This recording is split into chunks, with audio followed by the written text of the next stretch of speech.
Grupo sa Manigrense sa likod sang social media star nga si Quen of Nature viral sa social media bangod sa ila sini abilidad sa paghimo sang gowns nga human sa water hyacinth kag iban pang organic material. Yaring balita ang aton gintutukan.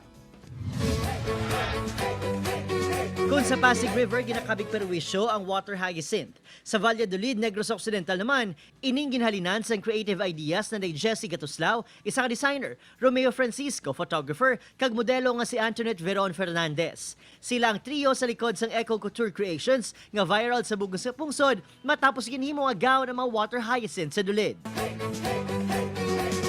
Haute couture o kun high fashion nga makabig ang obra ni Jessie nga buhat sa mga tanom, organic ag indigenous materials nga makitaan sa palibot. I have a background sa paghimo sa mga bula kay may florist ko before. So digto kami nag-decide nga why is it magamit ta sa mga hilamon, ornamentals, kay ti wala kami tela nga backland.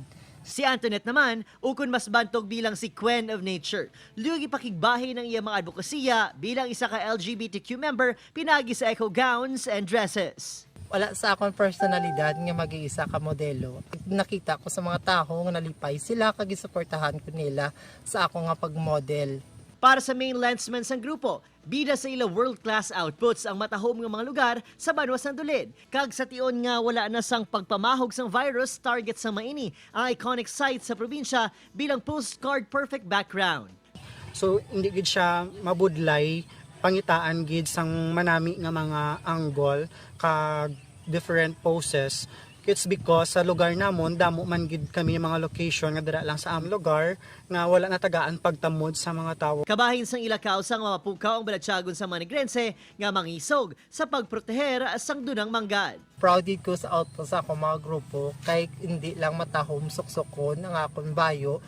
Safe kag komportable gid ko. Upod Kirinod Castillo, Adrian Prietos, 1 Western Visayas.